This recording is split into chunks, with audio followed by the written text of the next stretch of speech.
School of business New York के professor of finance Ashwath Damodaran ने एक बड़ी चेतावनी दी है भारतीय शेयर बाजार को लेकर, भारतीय इक्विटीज को लेकर। दरअसल उनका कहना है कि अब निवेशकों को सतर्क रहना चाहिए। इस पर भारत की ग्रोथ स्टोरी पर उन्होंने अपनी चिंता व्यक्त की है और उन्होंने चीन से इसका कंपेयर किया है। दरअसल वो कह रहे हैं कि चीन जैसी हाइप नहीं, लेकिन भारत में ग्रोथ स्टोरी को लेके थोड़ा सा हमें उत्साह से बचना चाहिए। जो आप हमेशा सुनते आ रहे हैं कि भारत की ग्रोथ स्टोरी इंटैक्ट है, हम तेजी से ग्रो कर रहे हैं, भारत देश की सबसे तेजी से बढ़ती हुई इकॉनमी है, ऐसी कहानियों से थोड़ा सा सावधान रहने की ज़रूरत है। ये बात वैल्यूएशन गुरु और professor of finance Ashwath Damodaran ने कही है। उन्होंने और क्या क्या कहा है, भारत की ग्रोथ स्टोरी पर उन्होंने क्या चेतावनी दी है, निवेशकों को ऐसे में क्या करना चाहिए, और चीन और भारत की तुलना अगर हम करें तो वो किस हद तक सही है शेयर मार्केट के लिहाज से और ग्रोथ के लिहाज से। चलिए सबको समझने की कोशिश करते हैं। नमस्कार, मेरा नाम है सत्यम और आप देख रहे हैं मनी नाइन। सबसे पहले बात करते हैं अश्वथ दामोदरन की चेतावनी की, उनकी चेतावनियों की, उनकी वार्निंग्स की। तो दरअसल उन्होंने एक स्टेटमेंट में ये कहा है कि भारत को चीन 2.0 यानी कि अगला चीन, एशिया का अगला बड़ा नेशन कहना गलत होगा, इस तरीके से देखना गलत होगा। ग्रोथ नैरेटिव से ज़्यादा हमें अपनी इकोनॉमिक फंडामेंटल्स पर ध्यान देना जरूरी है। हम ये नहीं कह सकते कि भारत तेजी से बढ़ती हुई अर्थव्यवस्था है और उसी टाइम पे जब हम रिपोर्ट कर रहे हैं कि हमारी जीडीपी ग्रोथ महज 4% 5% रह रही है, ग्रोथ में गिरावट देखने को मिल रही है। तो ऐसे में आपको फंडामेंटल इकोनॉमिक वैल्यूज़ पर ध्यान देने की ज़रूरत है और ग्रोथ स्टोरी जो इंटैक्ट कही जा रही है उस पर ध्यान देने की ज़रूरत है। आगे भी दामोदरन ने क्या कहा, उन्होंने एफआईआईज और डीआईआईज की बढ़ती भागीदारी को लेकर अच्छी बात तो कही है कि ये चीज़ अच्छी है, लेकिन इसको लेकर सतर्क रहना भी जरूरी है। वरना जो अभी मार्केट में फेज चल रहा है, जिसमें हम लगातार देख रहे हैं बिकवाली एफआईआईज की तरफ से आ रही है और शेयर बाजार गिरता जा रहा है, ऐसा हमें आने वाले टाइम में भी दिख सकता है, क्योंकि वो बड़े इन्वेस्टर्स होते हैं और वो अपने डिसीजंस कुछ अलग वैल्यूज़ पे बनाते हैं। लेकिन जो रिटेल निवेशक हैं उनके लिए शेयर बाजार में कैसे इन्वेस्ट किया जाता है वो बिल्कुल ही अलग होता है।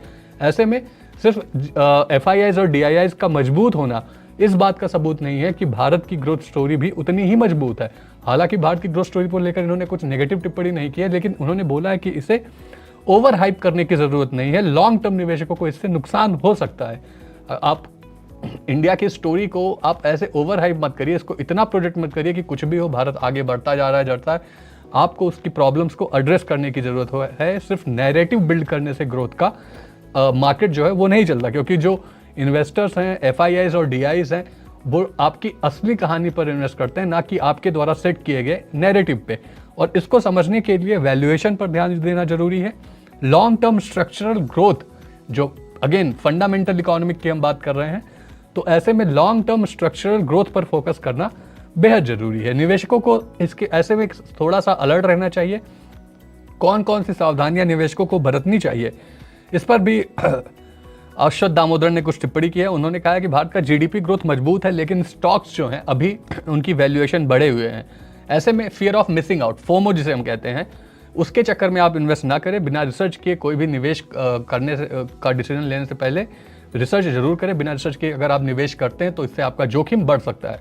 ऐसे में आपको प्रॉपर रिसर्च के साथ ही इन्वेस्ट करनी चाहिए। और आईपीओ बूम, नए सेक्टर में जो ये तेजी आ रही है, लगातार नए आईपीओज आ रहे हैं, उन्हें सक्सेसफुल रिस्पॉन्स भी मिल रहा है, इन सब के बावजूद भी आपको एक बैलेंस अप्रोच रखना चाहिए। हमने ये भी देखा है कि आईपीओ के बाद, महज जैसे आज ओला इलेक्ट्रिक की बात कर लेते हैं, 150 तक प्राइस गया आईपीओ के बाद और आज वो 46 रुपये पे काम कर रहा है। तो ऑलमोस्ट अपना उसने लाइफ टाइम लो टच कर दिया है और कितने कम टाइम में ही।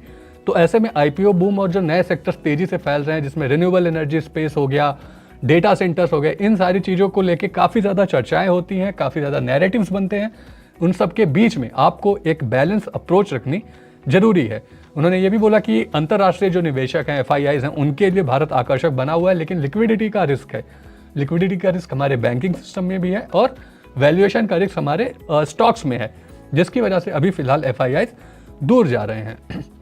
अब चलिए ये बात समझ लेते हैं कि उन्होंने भारत को चीन 2.0 क्यों नहीं कहा, जबकि हमारे जितनी भी गवर्निंग बॉडीज हैं वो यही कह रहे हैं कि भारत अब मैन्युफैक्चरिंग में चीन को टक्कर देगा, अब इकॉनमी में चीन को टक्कर देने की तैयारी कर रहा है। लेकिन चीन 2.0 कहना भारत के लिए सही नहीं रहेगा। इसके पीछे कुछ अहम कारण है और वो है कि चीन की जो ग्रोथ स्टोरी है वो मैन्युफैक्चरिंग और गवर्नमेंट के सपोर्ट पर निर्भर है। वहाँ की इकॉनमी में मैन्युफैक्चरिंग का कॉन्ट्रीब्यूशन बहुत ज़्यादा है। लेकिन अगर हम भारत की बात करते हैं तो हमारा फोकस जो है ग्रोथ स्टोरी का वो सर्विस सेक्टर में है, हम बाहर की कंपनीज को सर्विसेज देते हैं। इसके अलावा स्टार्टअप्स बहुत अच्छा कर रहे हैं और डिजिटल ट्रांसफॉर्मेशन जिसमें यूपीआई हो गया और भी सारी चीज़ें हो गई। तो इन 3 चीज़ों पर भारत की ग्रोथ स्टोरी का फोकस बना हुआ है। ऐसे में इसलिए ये जो बुनियादी चीज़ें हैं वो काफ़ी अलग हैं, इसलिए हमें चीन से कंपेयर खुद को नहीं करना चाहिए। चीन में मार्केट बबल और सरकारी दखल जो था उसकी वजह से गिरावट आई थी। हालांकि उसके बाद जब भारत में एफआईआईज की बिकवाली हुई तो हमने देखा कि चीन की तरफ काफ़ी ज़्यादा निवेशकों ने रुख किया, क्योंकि वहाँ की गवर्नमेंट ने काफ़ी ज़्यादा लिक्विडिटी इन्फ्यूज़ की थी, कई सारे मेजर स्टेप लिए थे, जिसकी वजह से काफ़ी हद तक एफआईआईज का पैसा चीन के मार्केट में भी गया था। लेकिन अभी वैसा नहीं है, क्योंकि अब हमें अगर चीन से कंपेयर कर रहे हैं तो हमारी मैन्युफैक्चरिंग उनके मुकाबले बहुत ही पीछे है।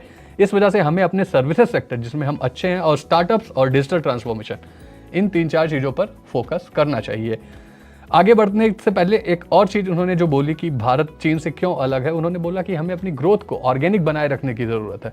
हमें उसके अराउंड नैरेटिव बिल्ड करने की ज़रूरत नहीं है। हमें अपनी ग्रोथ के जो फंडामेंटल वैल्यूज़ हैं उन पे ध्यान रखना ज़रूरी है, वरना ऐसे करेक्शन जो आज हमने देखे वो हमें आने वाले टाइम पे भी बाजार में जो अभी हम देख रहे हैं वो ऐसे करेक्शंस और भी देखने को मिल सकते हैं। ऐसे में निवेशकों को क्या करना चाहिए? सतर्कता तो हो गई, लेकिन आगे की रणनीति कैसे बनाए, तो उसके लिए कुछ पॉइंटर्स मैं आपको बता देता हूं कि ब्लाइंड इन्वेस्टमेंट से अभी आपको बचना चाहिए। स्टॉक्स के फंडामेंटल्स पर ध्यान दें।